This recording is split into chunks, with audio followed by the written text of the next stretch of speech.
Hey, this is Jon Johnson with Gabriela Cernas-Frantz, and this is the Mortgage Market Mastermind with our special guest today, Shawn Miller. Thank you for having me. Nice to have you, man.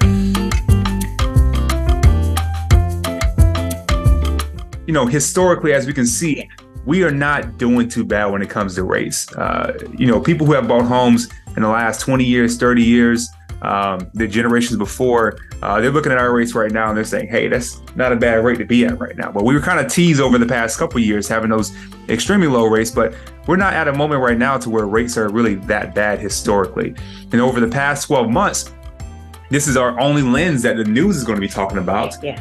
The rates have gone up. And if you're only showing this, you're going to be saying, oh my gosh, rates have gone up double in the past 6 months. But they actually have gone down as of today. Or in the past week, because this only goes to November 10th. I was looking at my calendar. I think it's like the 17th. Okay. Exactly. That's why I made sure I put that on there. That says on November 10th, and the rates actually dropped last week because of inflation going down. Inflation numbers came out on Wednesday. It was either Wednesday. It was either Wednesday or Thursday. Wednesday or Thursday. Yeah. And that's when they. Actually, I think it was Thursday because the markets were closed on Friday for veterans. Yep. Okay. So this line is actually ticked down a little bit. So we've actually had a little tick down and it's looking a little bit better for us right now. Where's your feelings on rate right now? I have a client that's closing right now on a cash out refinance at a 7.625% rate, and we're paying all of his closing costs.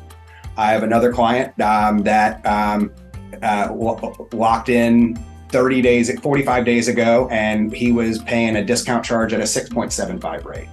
You know, the guy at 7.625, he had an option to do the 6.752 with some discount charge. He's like, shoot, he goes, I think rates are going to come down in the next year.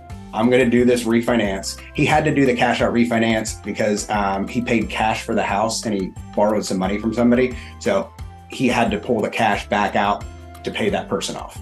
So he's like, listen, he goes, I'll take my chances. He goes, the new closing costs, rates are going to come down in the next year. We'll refinance to a lower rate then. And then, I'll just pay the normal closing costs then. Yep. You have some people that are, paying discount points to get a rate down in the high sixes. I priced one out on a couple days ago, and I was able to pay like a little over 2 discount points and get a rate in the high fives. But every situation, John, is different. Different loan amounts, different credit scores, different loan to values. All those things factor into what your interest rates are going to be. Yeah. I would say that the biggest hurdle is buyers just not talking to us.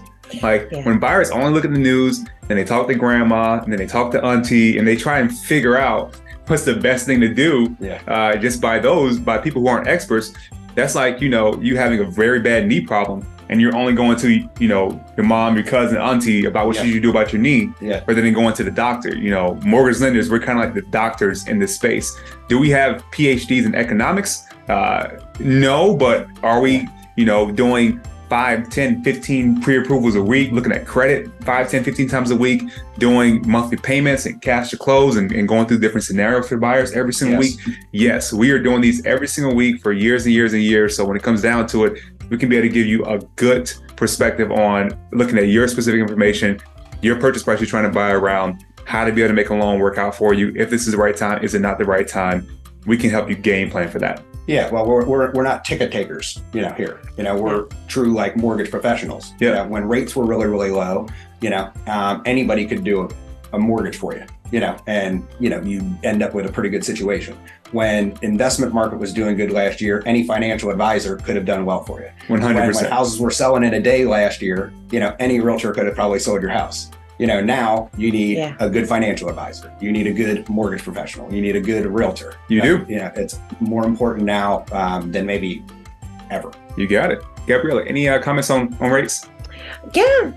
When we look at it, I love that we do the historical 40-year, and then you definitely narrow it down to the last 12 months, because that's what people retain kind of the most, like what's happened in the last year.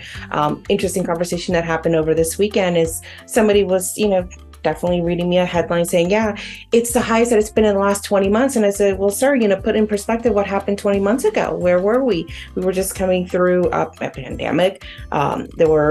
People were losing work because they couldn't work. I said there were different factors at that time, and that's why the interest rates were a little bit lower, so it made it more affordable. So now things are changed, and yes, the interest rates are higher. I said, but you're comparing the current rates right now to the last 2 years, when we just covered every single point as to a new realtor was more than likely going to get at least one sale.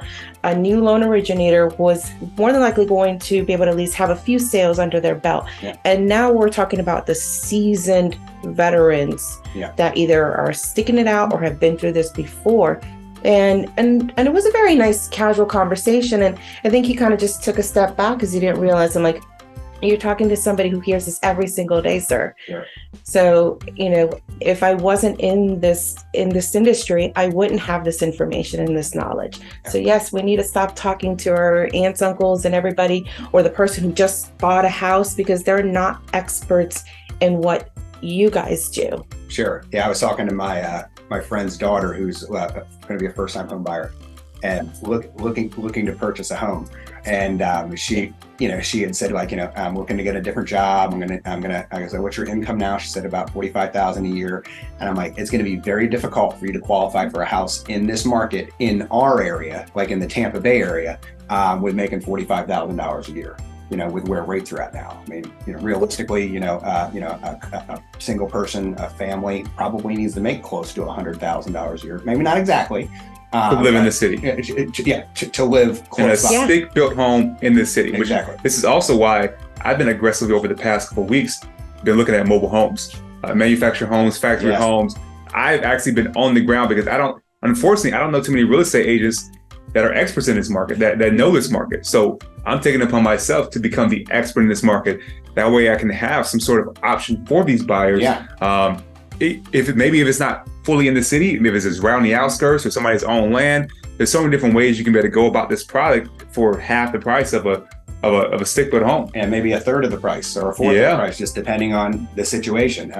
I remember my grandparents moved from Pennsylvania down to Lake Wales, Florida, and they bought a mobile home down there, and it was a nice mobile home. It was a nice community. Yeah. I mean, there's nothing wrong with them whatsoever, and that is the situation. So, like, if you have you're a teacher that's making $60,000 a year, or a single police officer or fire, mobile home is the way to go.